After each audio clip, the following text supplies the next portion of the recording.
Hi guys and welcome back. So in this video we are going to be looking at how to create a replicated health bar. This was requested by one of my viewers in the comment section and it's actually really simple. Just make sure you get the fundamentals right. There are many ways to do it. You should get a fair bit of an idea on how to do it after you watch this video. So let's get started. First of all, this is just the same level which we had in the what was that called? Weapon systems video. So you can pick this gun up, can do this, nothing fancy here. So in order to have a health bar, first of all we need a damage system. Now if you guys aren't aware on how to do it properly, you can watch this part, otherwise you could go ahead and skip a few seconds. So we'll do it on the left mouse button. Usually you would have an action event in the project settings, but just for the purposes of the video I'll just put it over here and we'll call this one fire.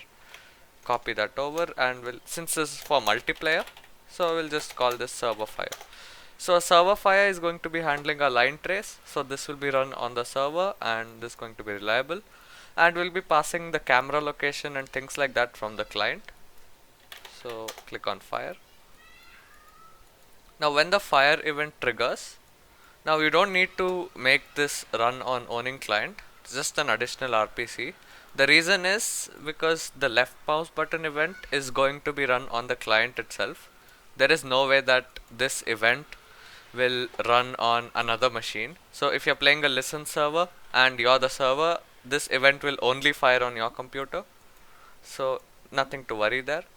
So in order to get the camera location and the forward vector, what we can do is we can type in get player camera manager and we can get the location. So get actor location. So should have it here, get actor location, and this is going to be the camera location. So let's add in a input parameter here. So this is going to be camera location, and we can get another thing from here, that is the forward vector, get actor forward vector, and we'll just add another parameter and we'll call this one forward. So this is just going to be a vector, which it's a unit vector basically having the forward direction, and we can pass this in. So we can call server fire from here, and I guess we'll get an error here. So just refresh your nodes in that case. Happens. And now let's actually do a line trace. So line trace by channel, plug this in, and for the start it's going to be the camera, and we are going to add some value in the direction of the forward vector. So how we'll be doing it is by multiplying this by a float. So what we are basically doing is we are multiplying the forward direction by the amount of distance you want the bullet or whatever to travel. So let's say 5000 for example. So that's going to be 5000 unreal units. So that is in centimeters, so that would be around a 50-meter range, if I got my calculations correct. And this should be all that we need, and don't worry about the trace channel. Let's just keep for duration so that we can see the trace, and let's actually test our logic out. So as you can see, our fire functions working fine, and even if we do play as a client, so let's play as a client. So as you can see, our fire function is working as intended. Cool. So I guess the crosshair is a little bit misaligned. I don't think it's at the center of the screen, but anyways. So now that we have our line trace, let's actually set up our damage system. So we'll just break our hit result, and this is where we'll be setting up the damage. So what we want is the hit actor. Now usually you would use an interface, or let's actually set it up. Let's do it the proper way. So just head into blueprints, blueprint interface, and for this one let's just call it damageable. Oops, damageable. The reason we are doing this is we want to create an interface such that whichever object can take damage, whether it's a player or whether it's a bot or whatever. Whichever implements this interface will be able to call the functions inside of this.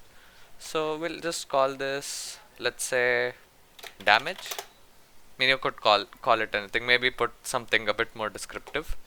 And for the input parameter, let's just put the damage amount. I think that's sufficient for now. And inside the class settings, under interfaces, just make sure you add the damageable interface. And over here, just type in damage. And for the amount, let's say we want to damage 30. And we also need a health variable. So let's just type in health float. And this one has to be replicated. This is the important part, and this is where our actual replicated health system actually begins. Now, since we are calling this on the server, one thing to understand that whatever will execute here. So say for example, let's actually set the event up. So implement event. So this one, so if I just go ahead and print a string. So let's have two clients.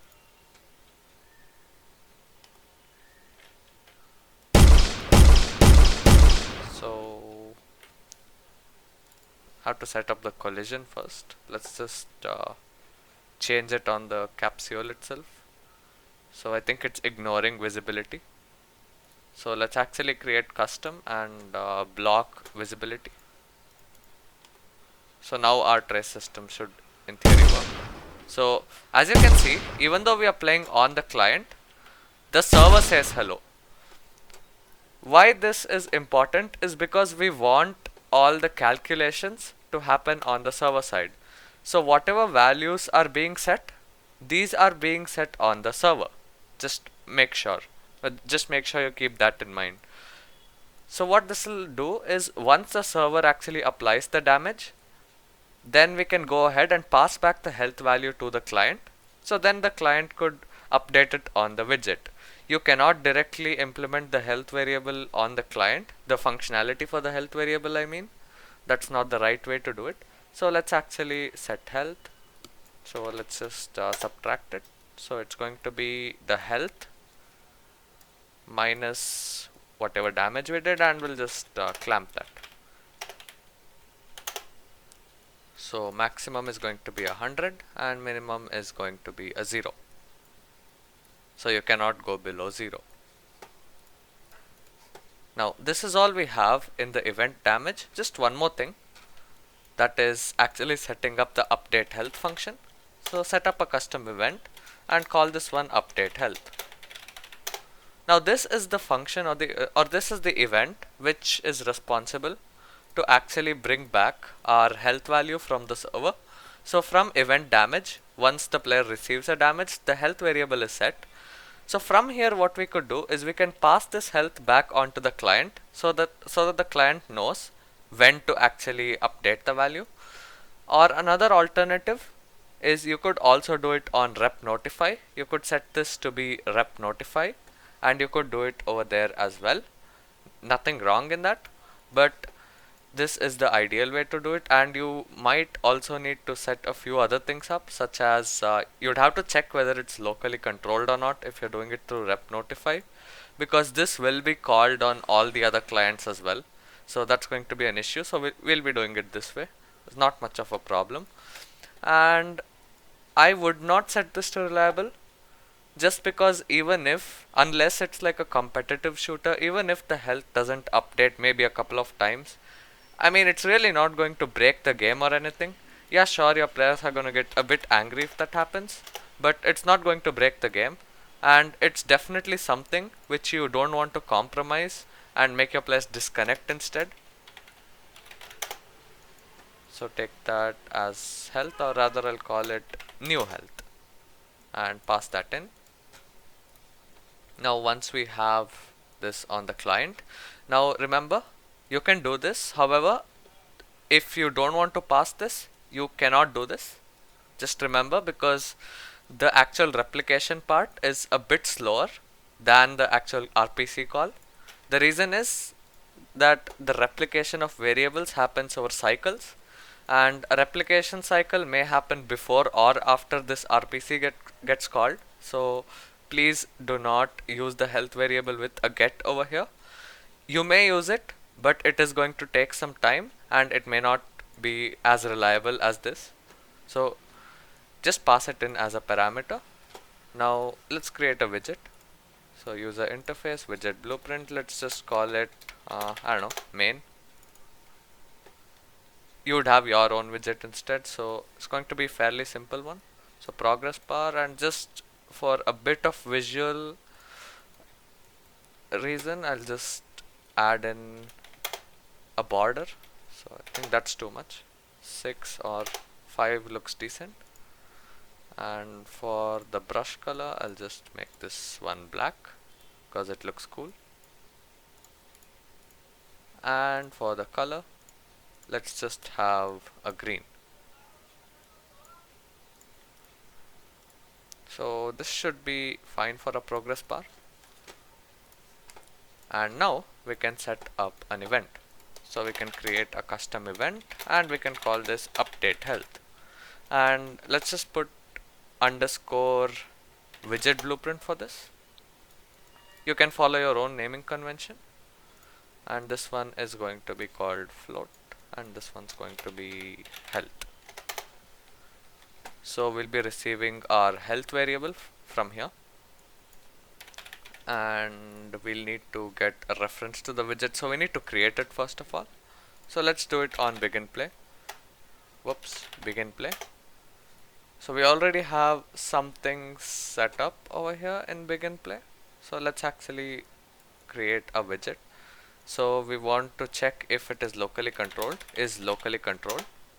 and if it is locally controlled, we want to create the widget. So create widget, and we'll be calling this, or this is what we created, main, and we'll just promote that to variable first of all. Oops, promote that to a variable. Let's just call this main. Could call it HUD or whatever, up to you. And we are going to add this to our viewport. I'm assuming you know how to do this stuff. So once you add this, let's actually test it out with the player. So it's not getting added in for some reason. So just make sure. Oh, so here's the issue. So let's actually do it on sequence. Let's not mess with this. Drag this in, plug this in here, put that back over there. So let's just have this separately. And now if I go ahead and press play, as you can see, we have the health bar. It's all fine now. And let's actually just delete the default character that's in the level. Now when we call this update health function, what we want to do is we want to map range clamped. So in range is going to be 0 and 100. I'll explain what this is. And out range is going to be 0 and 1. The reason is that the progress bar, the widget over here, it actually takes in a value between 0 and 1, but our health variable is set between 0 and 100. So we want to map those values in. So what we are basically saying is this value which comes in over here, it can range from 0 to 100, and the value which we will output is going to be between 0 and 1. Now that we have this, we can set the percentage of the progress bar. So set percent, just plug that in, and we should be good to go. Make sure we call the event from here upon update health. So we are going to be dragging in the reference to the main and just putting in update health, and we need to make sure that our health variable is set to 100 by default, and also that the default percentage over here is going to be 1. So now if I go ahead and press play, as you can see, our health bar is set to 100%. Let's try playing the game with 2 clients. as you can see, the health is decreasing on the other client. And as you can see, this is running as a client, so it is working even with two clients.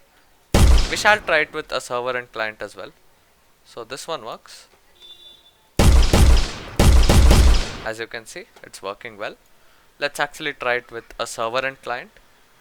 So play as listen server.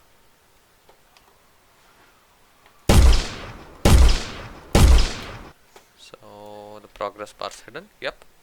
The client is able to damage the server. Let's check with the server. And as you guys can see, the server can damage the client.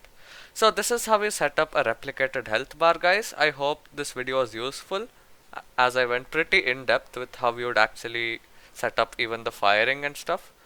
So I hope you guys enjoyed the video. Make sure you guys do join my Discord server. Link is in the description. I'd be there for answering any and all questions related to these videos, if I'm aware of it, of course. And thank you guys for watching again. Hope you guys enjoyed the video. And more importantly, I hope this was informative for you guys, and I'll see you guys next time. Goodbye.